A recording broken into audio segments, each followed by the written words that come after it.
Happy Sunday. Welcome to our spiritual retreat, our moments together to recognize the presence that surrounds us, that is in us, and to celebrate the spirit of the season all year long. What a great idea. Wouldn't that be wonderful if people kept the holiday spirit all day long, and then all week long, and then all month long, and then all year long, and then lifelong? Wouldn't that just be the best? Well, I think we can. I think we can. We just have to make the decision to do that, to be of the presence, in the presence, and present all the time. Good morning, Tina. Glad you're here. Happy solstice. Actually, is the solstice today or is it tomorrow? I think it's tomorrow. But we're in the vicinity of it, and we'll be talking a bit about that today. Solstice in Australia already. It's probably the solstice in Australia already. Tina, are you in Australia? If you are, wow. I'm impressed. Oh, what a great day it is. I hope it's as beautiful where you are as it is where we are. It's just a spectacular day.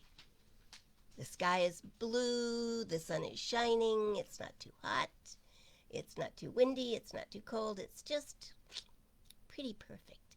And we love that. Tonight and tomorrow for the solstice. Okay, cool. Got it. Got it. Yay, well, here we are. It's Christmas week. We're right smack in the middle of the holidays, and Dana is here with us. Ho, ho, ho to you, too, as well, Miss Dana. Ah, the year is almost over.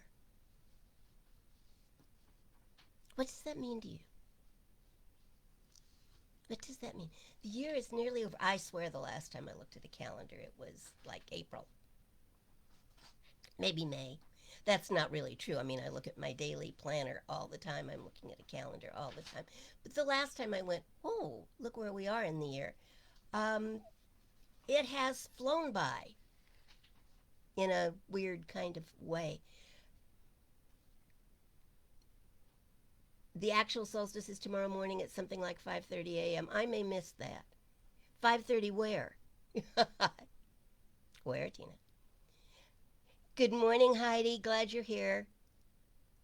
Happy holiday week. Happy one of the holidays week. Happy Christmas week.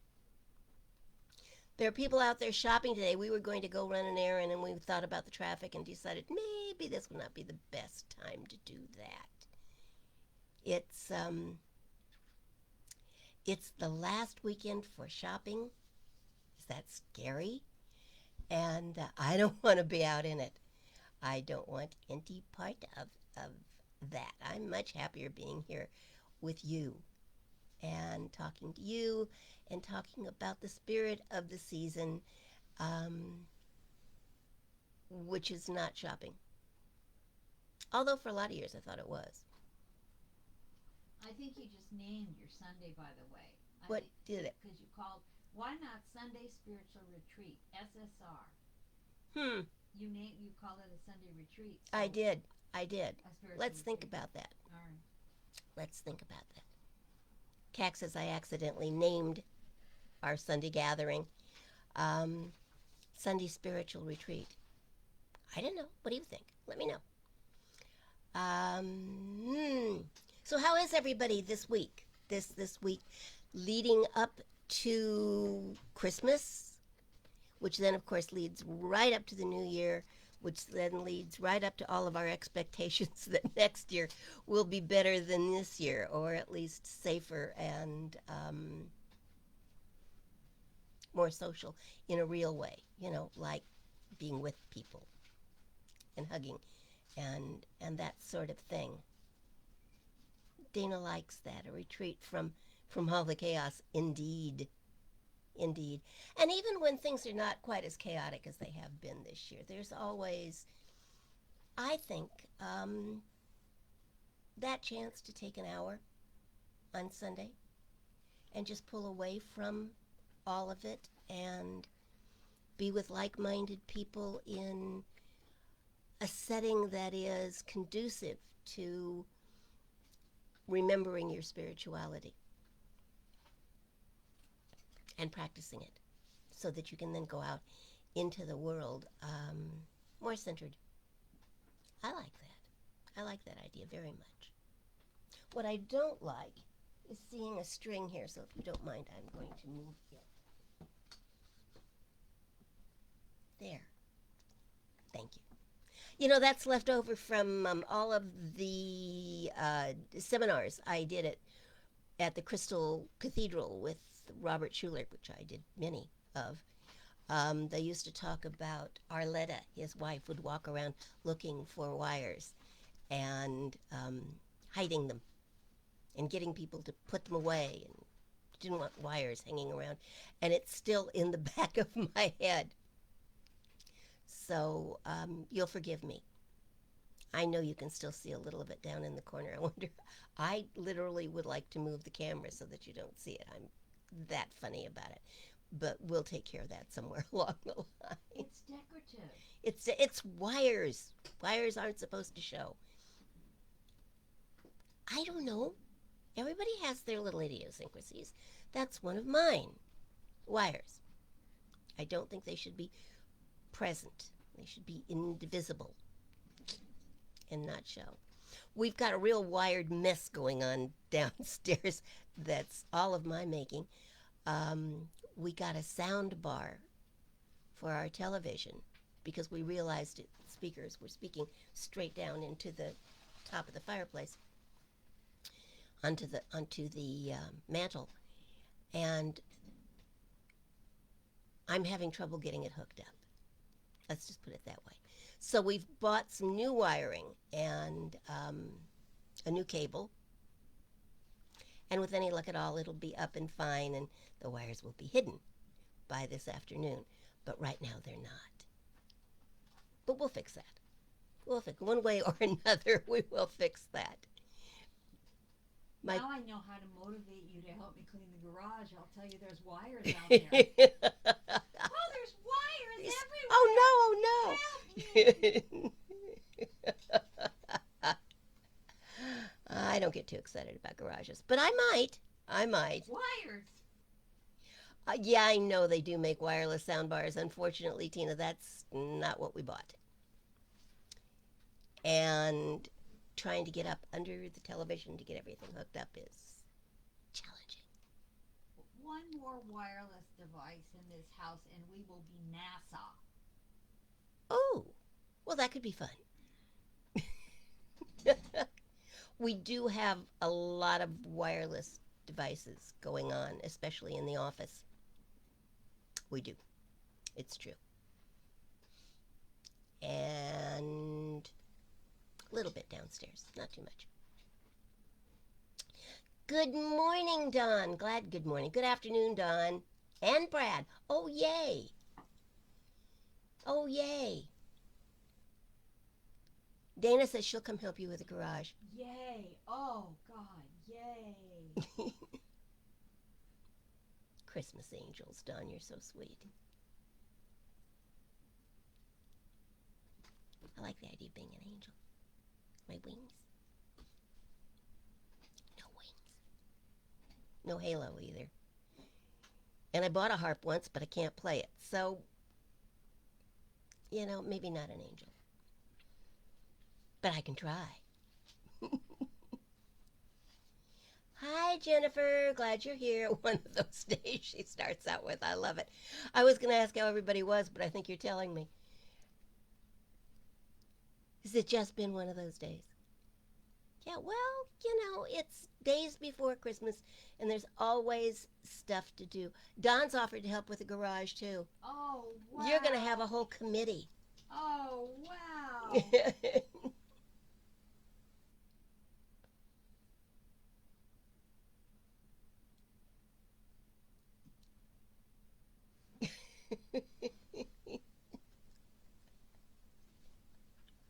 Oh, you guys, see what happens? We bring up a subject and you all just kind of jump right in. It's a little scary sometimes, but it's fun. You are a fun group. I will give you that. You are absolutely a fun group and a spiritually centered group in a weird kind of way. Catholic Church was never like this. But then, here we are, and we're not there. So that tells us something, doesn't it? Hello, Jennifer. Yes, family is here. Tina remembers the harp and the loom. I still have the loom. I actually have two looms now. Um, I don't ever seem to find the time to actually do anything on them, but I do still have them. The harp is in Santa Barbara for sale because I never played it. And it was sitting around taking up a lot of room. Um, but so far it hasn't sold, so, there's that. Kirk's garage is haunting him, okay. Heidi, of course there would be beer. What are we doing in the garage? Jennifer wants to know. Cleaning it. Cleaning it. It all started with me talking about not liking wires, and Kat jumped on that and said that that would be the way to get me to help in the garage. That she'd just say there's wires everywhere. But I'm more concerned with the wires in the house, and well, never mind. It's silliness. It's silliness. So, let me talk about what I was going to talk about. Why don't I go there? I mean, why not? Because it's kind of an exciting week. There's a lot happening. Um, they're telling us, the scientists are telling us that a remarkable thing is happening this week. A good remarkable thing. We've had a year full of remarkable things. They've not all been good. A good remarkable thing. This year, the bright planets Jupiter and Saturn will align perfectly on December 21st. That would be tomorrow, the winter solstice. And that alignment will create what has been called the Christmas star, or the Star of Bethlehem.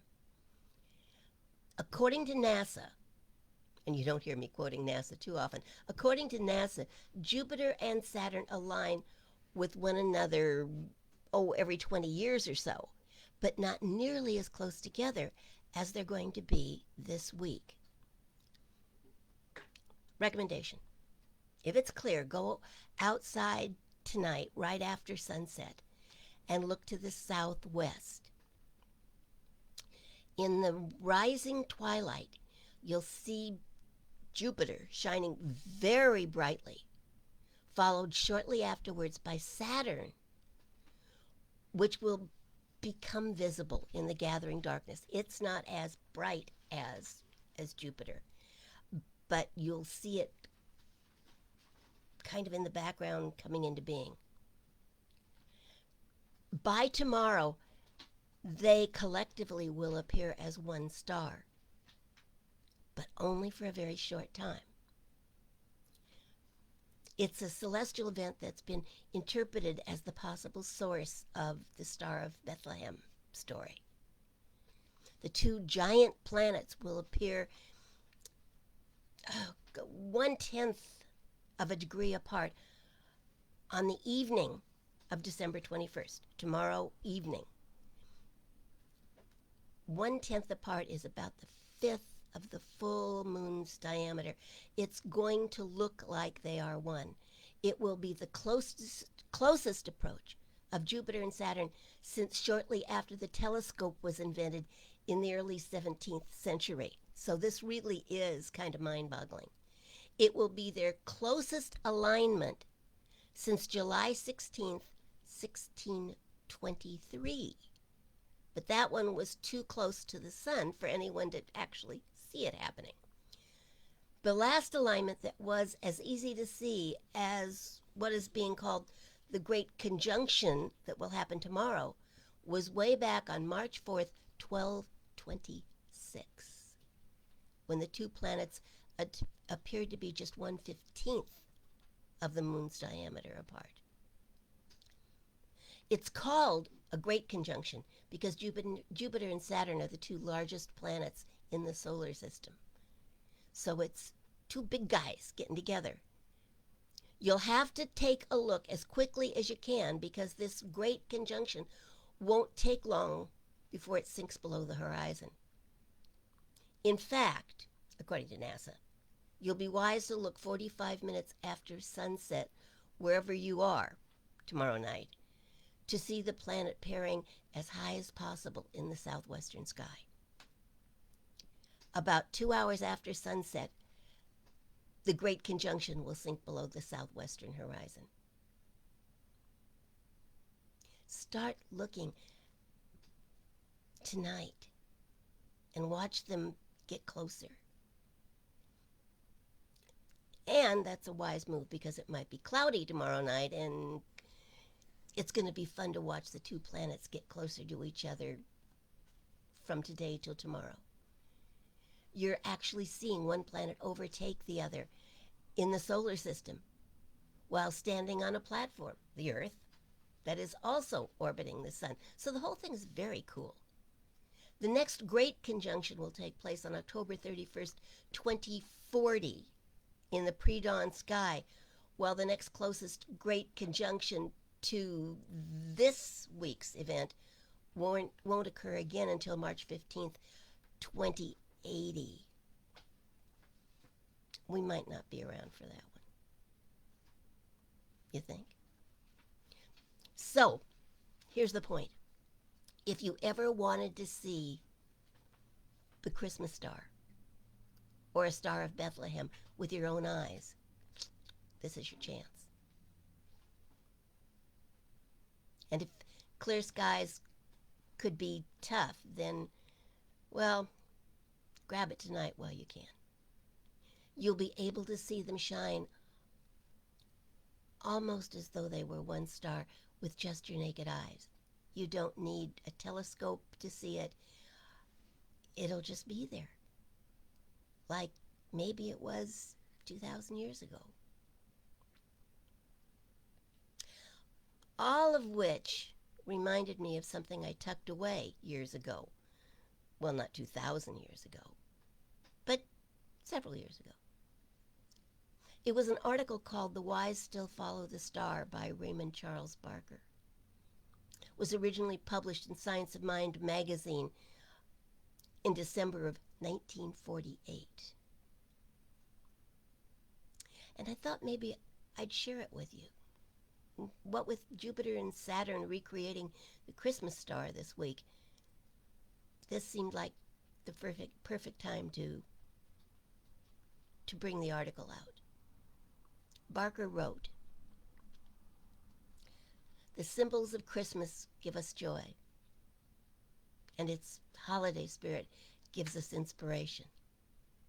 But the very word holiday means holy day, and we who are seeking to live rightly and lovingly find it a time to recapture the inner vision of the Christ-like person that indwells us all. Throughout the busy year, we have often been like Herod, believing that material power and possessions are alone our security. Like Herod, we have often sought to kill the spiritual impulses within us. We have slain our firstborn ideas that would have made us greater and kinder people. We have rested in the comforts of our material security and allowed other individuals to become wise as they sought the truth of themselves. Our minds have been like the inn at Bethlehem, filled to overflowing with intellectual convictions until there was no room for the thoughts of healing and peace. We've been so busy with the affairs of this world that we have failed to perceive that at the back door of our minds, the Christ was waiting for us to behold him as he really is. We have feasted on our wisdom of things, but we have not satisfied our inner hunger for the kingdom of good. But always the child waits within us. Whenever we wish to turn within and visit our own true selves, the Christ awaits us with eternal patience. The inner hunger for righteousness persists. It gnaws at our hearts and troubles our consciousness. We know intuitively that there are inner gifts that must be made, and we shall not find peace until we have released these to the Christ within. Gold, frankincense, and myrrh would be easy to give, for they could be purchased of men. But the pure consciousness of our indwelling God cannot receive these. Integrity, love, and right thinking are the only gifts acceptable. These are the nourishment needed by the inner self in order to increase its area of activity in our lives. So, at Christmas, we should turn within and be like those wise men and do this real giving of ourselves, which is not easy, but which guarantees so much that is true and good. Once this inner experience has taken place, we join with the other wise men and go home by another way. The old path has lost its value. It now appears as the hard way, because it is the false way. We cannot go back to Herod, to our former concepts of material values, but with a renewed mind and expanded heart, we return to the business of living by the new pathway of the soul. Beholding God incarnated within ourselves, never again will the old road of self-seeking ensnare us. We've been born again. And this time we see the infinite presence and know it from a center within us. Let us read the second chapter of Matthew in the quietness of Christmas Day and join with those unnamed men who found the indwelling God. The Star of Bethlehem is in the high consciousness of each of us. It bids us follow the inner pathway through the wilderness of wrong beliefs to that simple, quiet place where quiet Christ awaits us.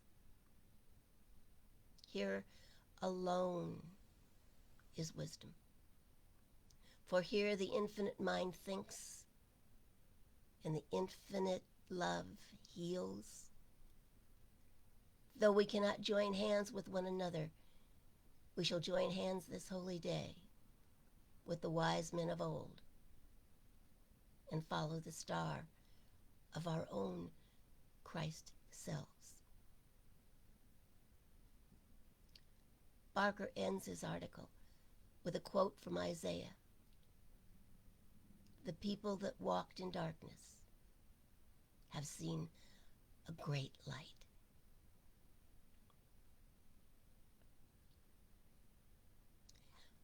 The idea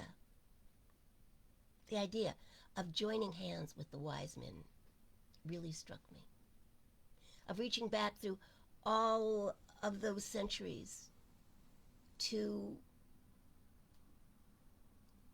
a light, to a calling, to a place and a time that changed history and humanity forever. And the idea of following the star of our own Christ selves, our God selves, wherever that may lead us, trusting that where we are led is where we are truly meant to be.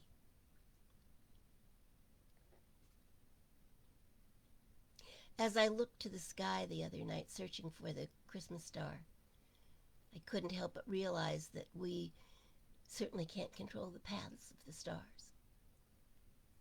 Some divine intelligence has set the pattern in order, and we cannot nor do we need to change it.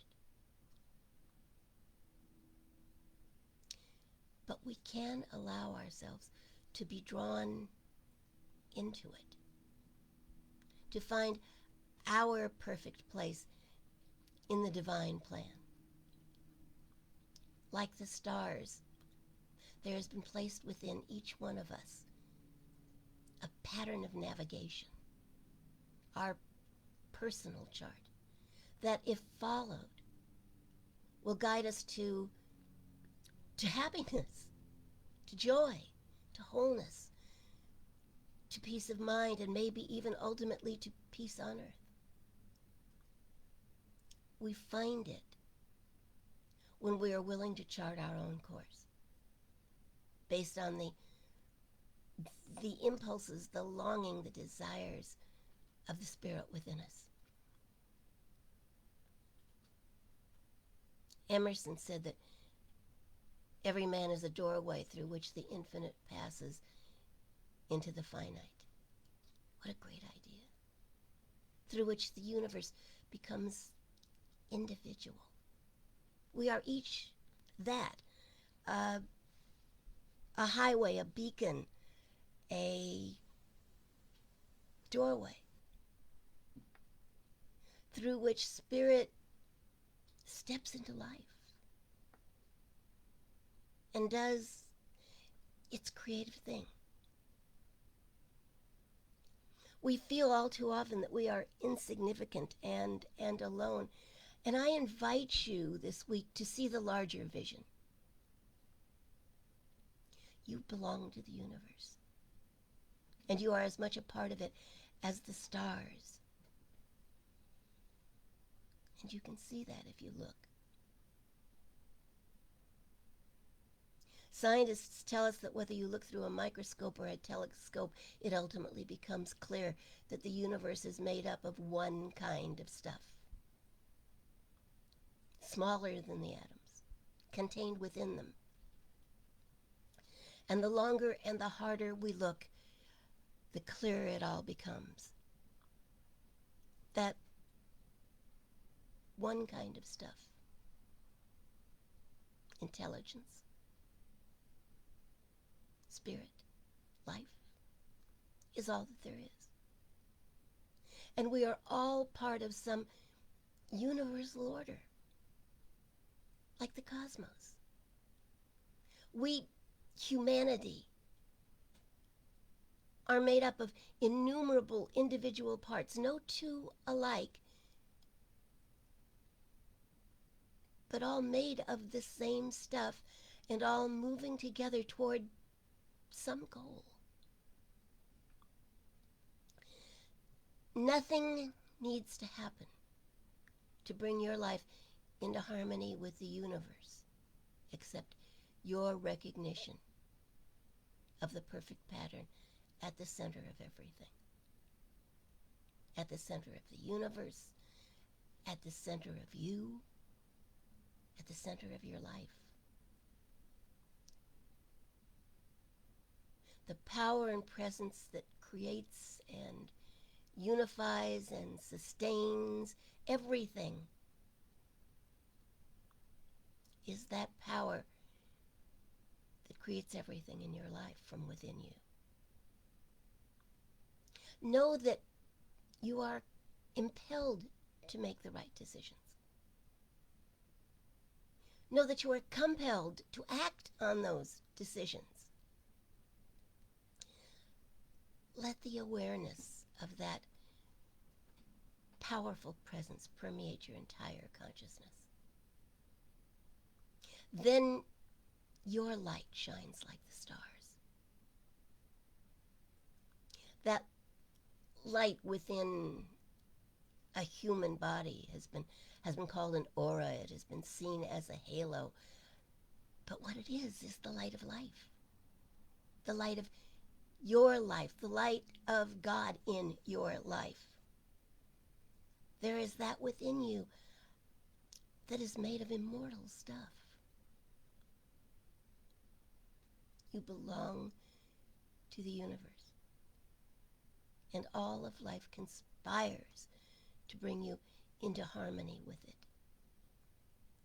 Your awareness, your knowledge of that unity with life, your faith in the universal presence will penetrate the darkness and light your way home.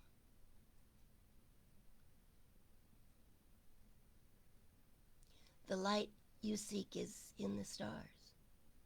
What you must know is that you were made of star stuff. Nothing governs you but your immortal spirit. And everything supports you. Barker, in his article, suggested that we reread the second chapter of Matthew on Christmas Day and join the ranks of those who followed the star. Why wait? The chapter is short and sweet and memorable. It reads like this. Now when Jesus was born in Bethlehem of Judea, in the days of Herod the king, behold, there came wise men from the east to Jerusalem, saying, Where is he that is born King of the Jews? For we have seen his star in the east, and we are come to worship him. When Herod the king heard these things, he was troubled, and all Jerusalem with him. And when he had gathered all the chief priests and scribes of the people together, he demanded of the wise men where Christ should be born. And they said unto him, In Bethlehem of Judea, for thus it is written by the prophet. And the prophet wrote, And thou, Bethlehem, in the land of Judah, art not the least among the princes of Judah, for out of thee shall come a governor that shall rule my people Israel. Then Herod, when he had privily called the wise men, inquired of them diligently what time the star appeared. And he sent them to Bethlehem, and said, Go, and search diligently for the young child, for when ye have found him, bring me word again, that I may come and worship him also. When they had heard the king, they departed, and lo, the star, which they saw in the east, went before them, till it came and stood over where the young child was. When they saw the star, they rejoiced with exceeding great joy. And when they were come into the house, they saw the young child with Mary his mother, and fell down and worshipped him. And when they had opened their treasures, they presented unto him gifts, gold and frankincense and myrrh. And being warned of God in a dream that they should not return to Herod, they departed into their own country another way.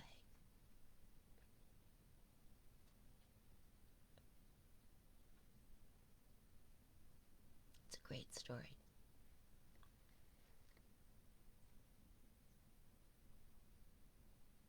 So here is my question. Will you look for the star? And seeing it, will you remember who you are?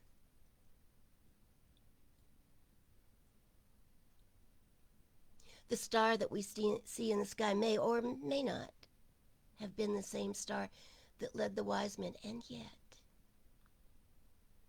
it is there, and it may serve us. And when we have seen it and when we have felt its meaning, dare we go back to where we were before? Dare we go back to littleness? Dare we pretend we have not seen what we have seen and learned what we have learned and discovered what we have discovered? So here is my prayer for you. May you see the star, and may the star remind you of who you are. May the rebirth of the light within you illumine your mind, bring love into your heart, joy into your soul, and peace into your world.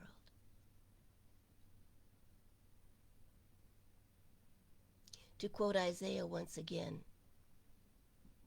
the people that walked in darkness have seen a great light. And more, seeing the light, they have become the light. And their light shineth so brightly that the darkness is gone.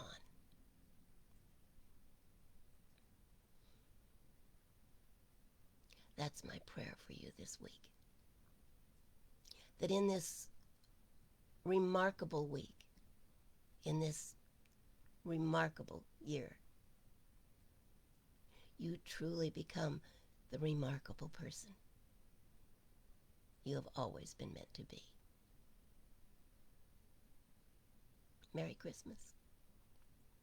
Happy holy days.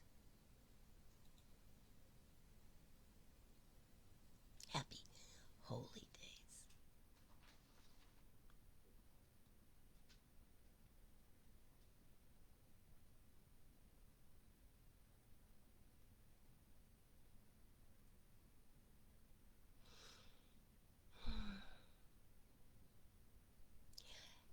Yeah, Jennifer, isn't it interesting that the alignment is this year? This year. And we can make of that what we choose, can't we? There's much we can make of it. Choose the best. Auspicious is a great word.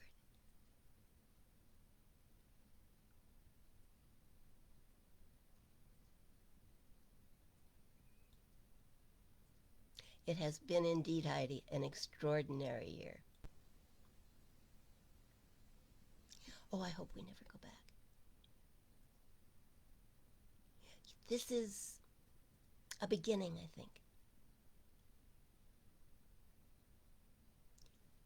A rough beginning. Yes. Challenging. Thought-provoking. But a beginning.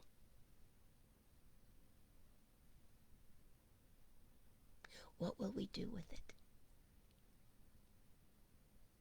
What will we do with the promise? It's ours, I think, to do what we choose.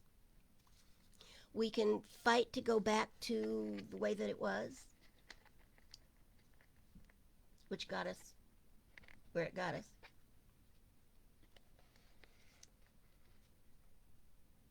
Or we can become new, and in the becoming, create a new heaven and a new earth.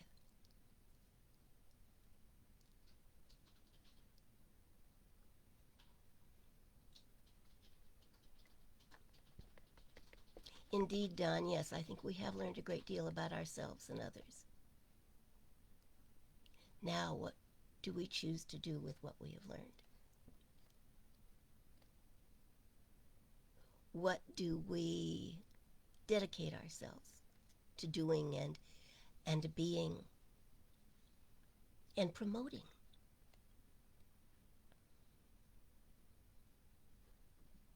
I don't think any of us is foolish enough to believe that it's all just going to go, as of midnight on the 31st, the fireworks will light up the sky and everything is going to be hunky dory. Um, Nor do I personally believe that on January 21st that same thing is going to happen. There's stuff to be repaired.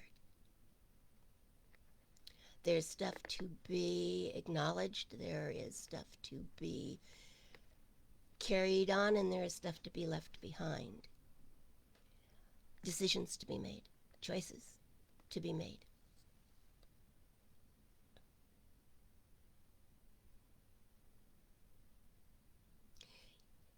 Jennifer, there's the question.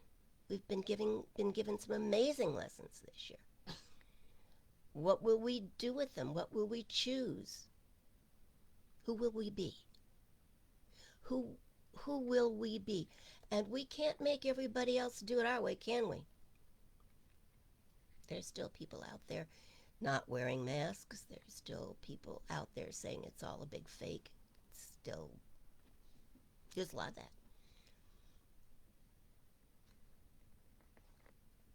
Oh, Heidi, I love that. Put the lessons in our spiritual toolbox and be the carpenters of our lives. Well, isn't that appropriate for this week?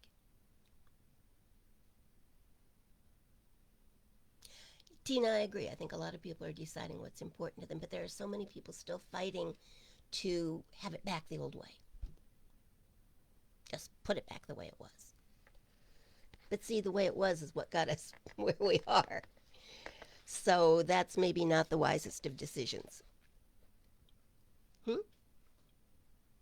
And all each one of us can really control is our own lives. So what do you choose? What are your choices? Who will you be in the new year?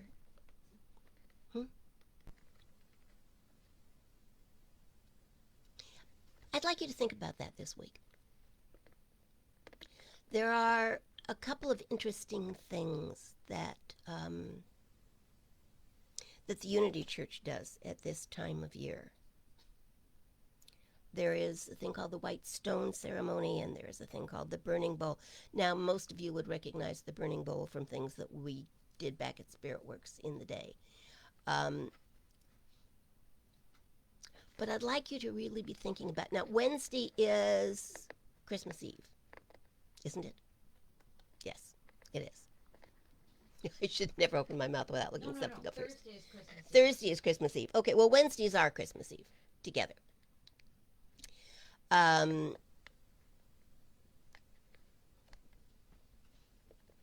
So I think we will let that be Christmas.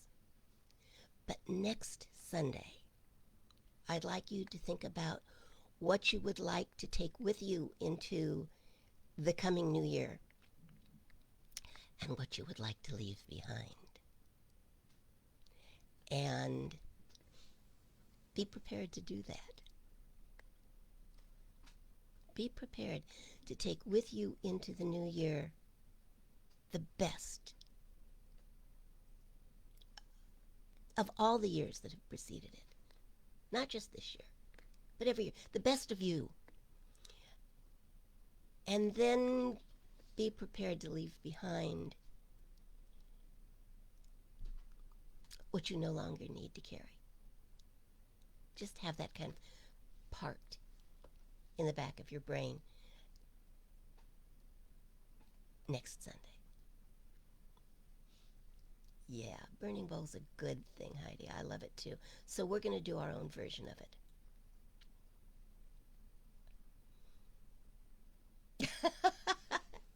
I've got my flash paper too. Don't we love it? If you have some, get it out next Sunday. We'll do some interesting stuff. If you don't worry about it.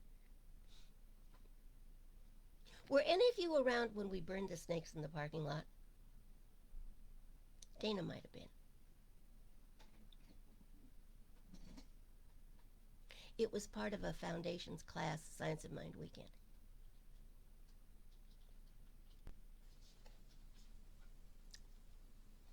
If anybody was around and remembers that, I'll never forget it. They weren't real snakes. I wouldn't do that. But they were pretty impressive snakes. Everybody created their own. Yep, Dana says. Yep. It was an interesting time, wasn't it? It was an interesting time. And so is this. And so is the time to come. You know, we can bring the best with us. Google flash paper. Flash paper, magic paper. Dawn knows. Oh, of course Don knows. A lot of metaphysical shops have fairy paper, which is kind of the same thing too. Goes by several names. Magic shops would have it if they're still in business.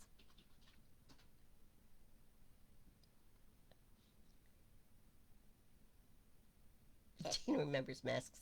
Well, see, every Science of Mind weekend was different, wasn't it? But the snakes were really cool. We had to go out in the parking lot, but we did. Everybody, well, I'll tell you. We made big, I mean like 6 foot, 7 foot long paper snakes. And everybody got to color them and make them beautiful and learn to love them. And the snakes, of course, represented all that stuff in their past. And they got to make them beautiful and think about how it could have been different. And then we went out into the parking lot, and I have, most of you probably saw it at one time or another, a great big copper punch bowl. And we put the snakes in the great big copper punch bowl and burned them. Just let them go. Probably couldn't do it. Probably created way too much pollution. Couldn't do it today, but we did it then. No, you won't need to take the batteries out of the smoke alarm. You should be just fine. Ah, is it a magic shop, Heidi? She says we have a shop in Burbank. I just can't remember where I got it when I was in Burbank. But all magic shops, I think, if they are open, will have flash paper. And metaphysical shops have magic paper, fairy paper. Same stuff, different name. It's fun stuff to have around. Just be careful with it. Okay? You're right, Jennifer. Yeah, it goes really fast. Poof. And it's gone. Okay, so we know what we're going to work on next Sunday. I love having next Sunday all laid out for me ahead of time. Yay!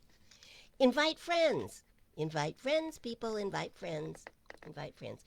Then you don't Cac's got a link. Of course you do. Okay. Flash paper, vanishingmagic.com. And Walmart. Oh, Don, see, you've got some competition going there. That's beautiful. Beautiful. Good. Hollywood Toys, John says. They've got it, and they've got it in stock. Walmart has it. All right. Is that walmart.com? Yeah. They should be able to get it out in a week, shouldn't they? Mm-hmm. Even if it's Christmas week? Maybe? I have some I'd like to just hand it to you, but I can't do that. You guys are cool. I love it. Everybody just gets on it. Remember, it arrives wet. Don't Sometimes. Yeah. Sometimes. Some of it doesn't. Depends on what kind you get. Okay.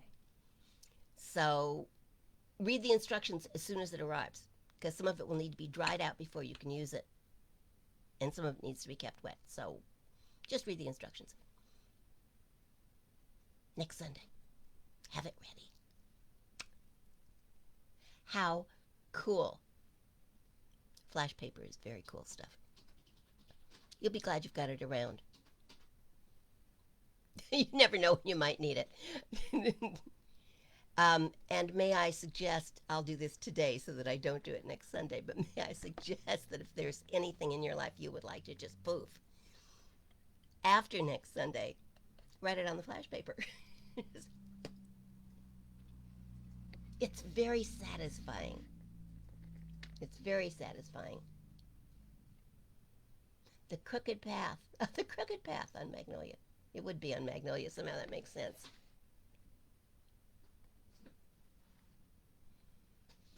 Okay.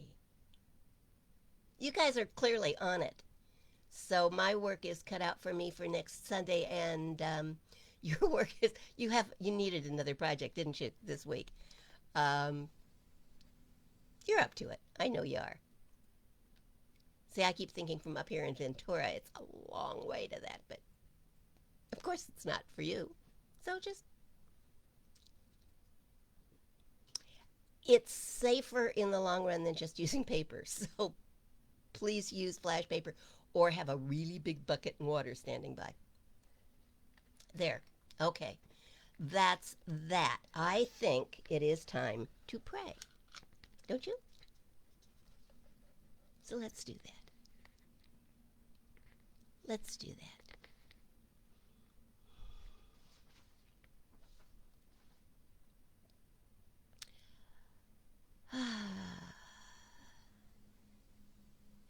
Close your eyes if that's good for you. Otherwise, just soft focus.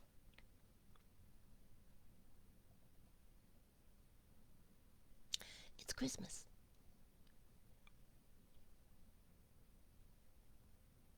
It's a season of joy and peace and promise.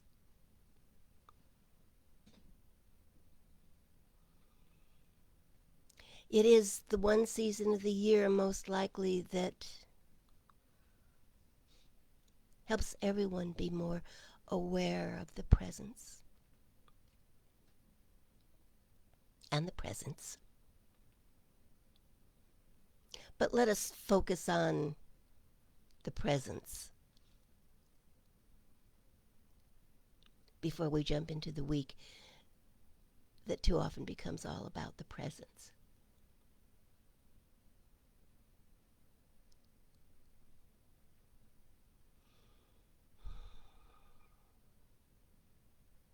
All that there is God. Spirit, creation, life.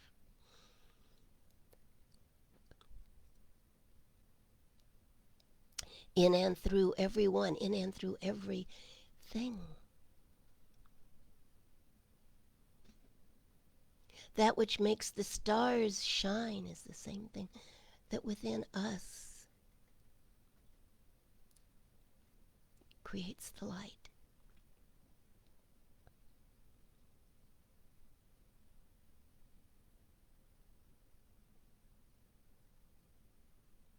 All that there is that. And it is all that we are. And it is more than enough.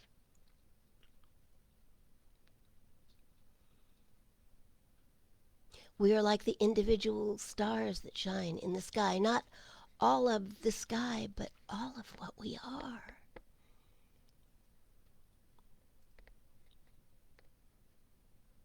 Made of star stuff. Made of the presence.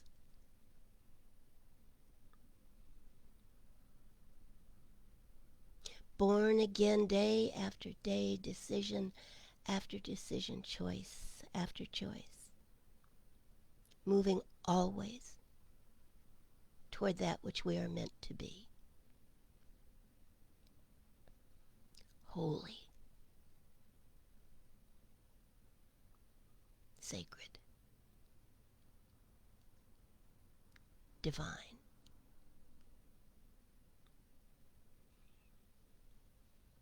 And let us this week, with all of the symbols that surround us,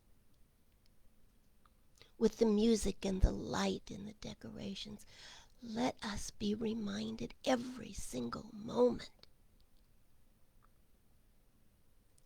that the stars shine for us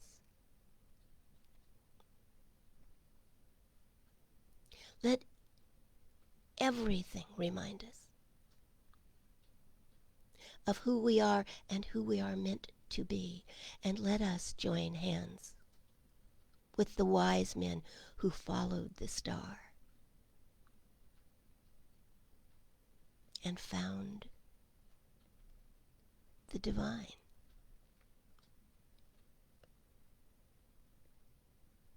We have in the sky this week a celestial reminder of the light of God. Let us look for it, and looking for it, let us find it, and finding it, let us place the memory of it in our hearts and minds, that we may never again forget who we are and where we are going and where we have come from.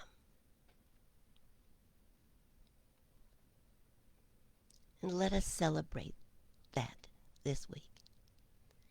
Let us celebrate the light that surrounds us, and let us celebrate the light within us, recognizing that they are one. Because all is one.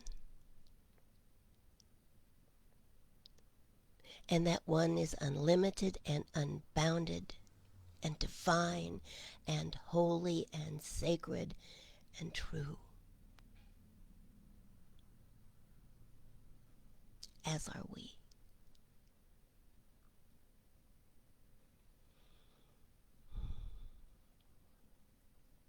And I claim for each of us this week that the Christmas spirit fills us to overflowing. That we each receive this week the present of the presents, and know that it can never be taken from us.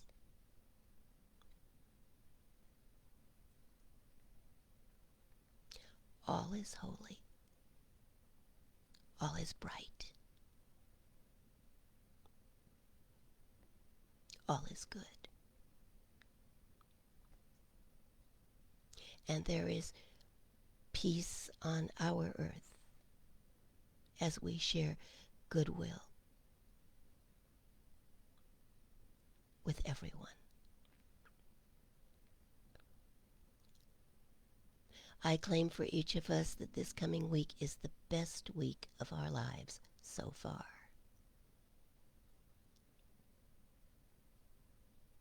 And that we celebrate and rejoice in it. And let that be so. And so it is.